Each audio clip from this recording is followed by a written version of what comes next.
నాగార్జున సాగర్ ప్రాజెక్టుకు వరద ప్రవాహం కొనసాగుతోంది. 4 క్రస్ట్ గేట్లు ఎత్తి నీటిని దిగువకు విడుదల చేశారు అధికారులు. ప్రాజెక్ట్ ఇన్ఫ్లో 92,810 క్యూసెక్లు, అవుట్ఫ్లో 82,435 క్యూసెక్లుగా ఉంది. ప్రాజెక్టు పూర్తి స్థాయి నీటి మట్టం 590 అడుగులకు చేరుకుంది. నీటి నిల్వ పూర్తి సామర్థ్యం 312 టీఎంసీలకు చేరుకుంది.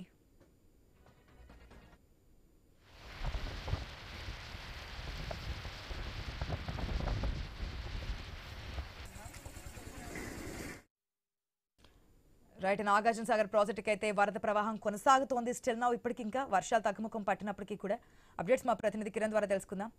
Right, good morning Kiran. ఇప్పటికే ఇంకా వరద ప్రవాహం కొనసాగుతున్నట్టుగా తెలుస్తుంది. 4 గేట్లు కూడా ఎత్తి దిగువనికి విడుదల చేస్తున్నారు వాటర్ అనేది కూడా తెలుస్తుంది. ప్రజెంట్ సిచ్యువేషన్ ఏంటి? ఎప్పటికి మరి నార్మల్ పరిస్థితి కనిపిస్తోంది? ఆశ గత వారం రోజులతో పోలిస్తే నాగార్జున సాగర్ ప్రాజెక్టుకు స్వల్పంగా ఇన్ఫ్లో తగ్గిందని చెప్పొచ్చు. ఎందుకంటే శ్రీశైలం జలాశయం నుంచి ఇప్పటికే 92,810 క్యూసెక్కుల ఇన్ఫ్లో వస్తామన్నటువంటి నేపథ్యంలో 82,435 క్యూసెక్కులను అవుట్ఫ్లోగా దిగువకు విడుదల చేస్తా ఉన్నారు. ప్రస్తుతం అయితే 4 క్రస్ట్ గేట్లను ఎత్తి దిగువకు నీటిని విడుదల చేస్తా ఉన్నారు. అయితే ప్రాజెక్టు పూర్తి స్థాయి నీటి మట్టం 590 అడుగులకు గాను ప్రస్తుతం అయితే అదే లెవెల్ అయితే మెయింటైన్ చేస్తా ఉన్నారు. ఎగువ ప్రాంతాల నుంచి వచ్చేటువంటి వరదను అంచనా వేసుకుని కూడా ఇక్కడ క్రస్ట్ గేట్లను పెంచేటువంటి అవకాశాలు అయితే ఉన్నాయని చెప్పొచ్చు.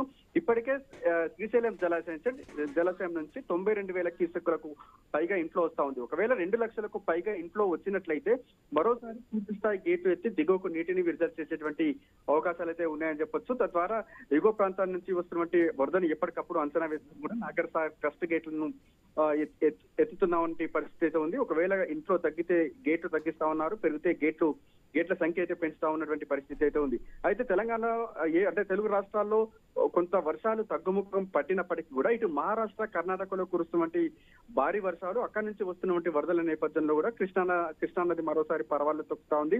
ఇప్పటికే కృష్ణా బేసిన్ గా ఉన్నటువంటి ప్రాజెక్టులు మొత్తం కూడా నిండుకుండను తలపిస్తున్నటువంటి పరిస్థితి అయితే ఉంది. ప్రస్తుతం అయితే నాగార్జున సాగర్ ప్రాజెక్టు క్రస్ట్ గేట్లు 4 గేట్లను ఎత్తి దిగువకు నీటిని విడుదల చేస్తా ఉన్నారు. ఎగువ ప్రాంతాల నుంచి ఇన్ఫ్లో కనుక పెరిగితే గేట్ల సంఖ్య పెంచేటువంటి అవకాశాలు అయితే ఉన్నాయని చెప్పొచ్చు. ఆశ.